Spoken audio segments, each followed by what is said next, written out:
Vimos no teorema do valor médio, pessoal, que para aplicar o teorema do valor médio, o conjunto A tinha que ser tal que os dois pontos escolhidos, P0 e P1, tivesse dentro do conjunto A e o segmento ligando esses dois pontos também estivesse inteiramente contido dentro do subconjunto A, tá?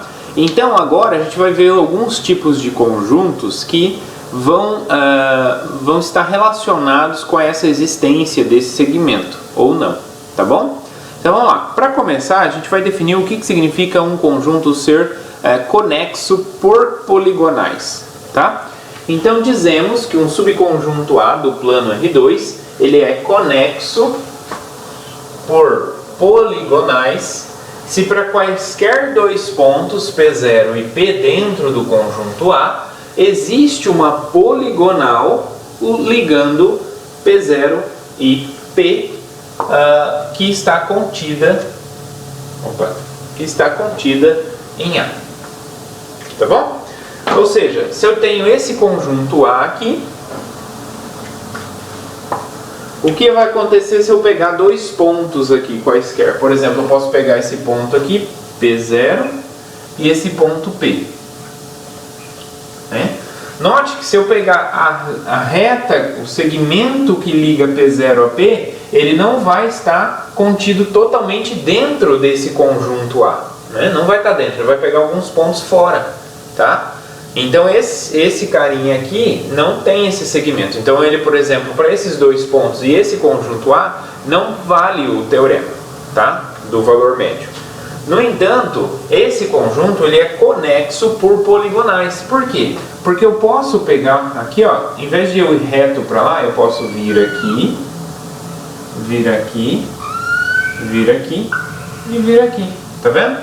Isso aqui significa uma poligonal, ou seja, eu consigo chegar até o outro ponto através de segmentos de reta, unindo um número finito de pontos, de outros pontos. Tá vendo? Eu consigo chegar do P0 até P passando por alguns outros pontos, né? E aí todos esses segmentos aqui vão estar dentro do conjunto A. Então aí, para esses dois pontos o teorema vale, para esses dois pontos o teorema vale, para esses dois pontos o teorema vale, para esses dois pontos o teorema vale.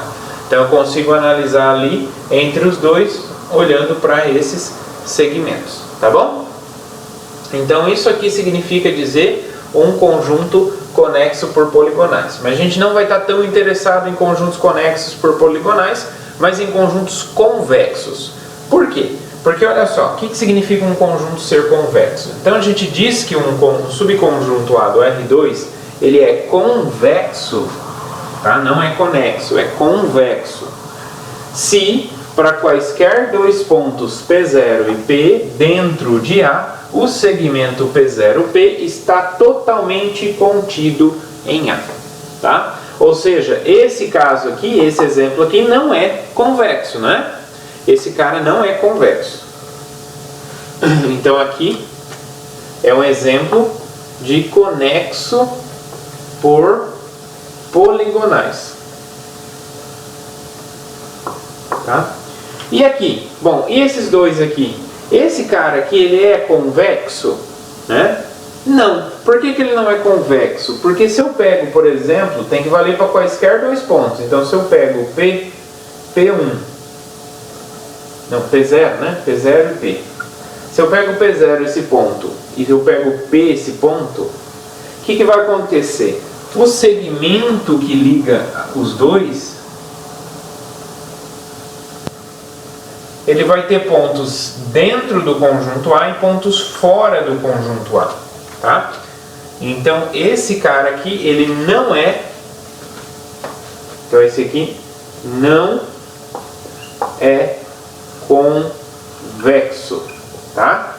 E agora o triângulo, esse triângulo aqui, ele é convexo? Bom, se eu pego quaisquer dois pontos aqui dentro, o segmento de reta ligando eles está inteiramente contido aqui, tá? Quaisquer dois pontos, podem tentar aí pensar. Quaisquer dois pontos, o segmento sempre vai estar aqui dentro, tá? Então esse aqui é um exemplo de um conjunto convexo.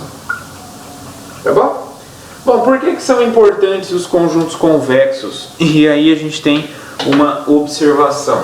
Deixa eu apagar aqui para fazer essa observação.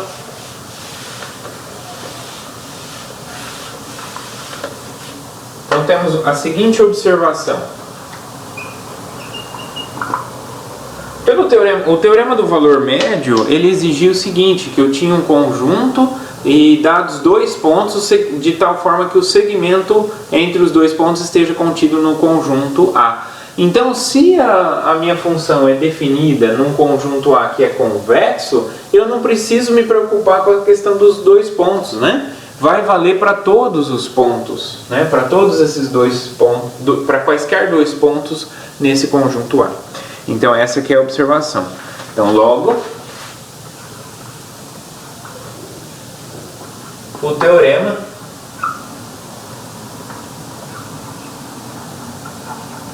do valor médio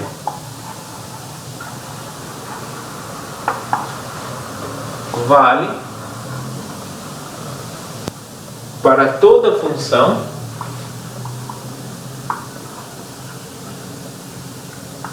o que a função tinha que ser? A função tinha que ser diferenciável no conjunto A.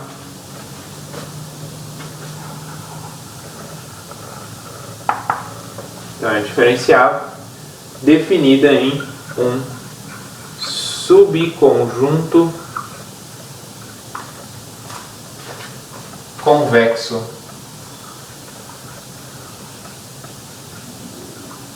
do R2, tá? Então, pessoal, é exatamente isso, tá? Então, se eu tenho um conjunto convexo e toda função definida no conjunto convexo vai satisfazer para quaisquer dois pontos P0 e P que a gente tome, né? Exatamente pela questão de que sempre vai existir, como A é convexo, sempre vai existir esse segmento ligando esses dois pontos lá dentro do conjunto A.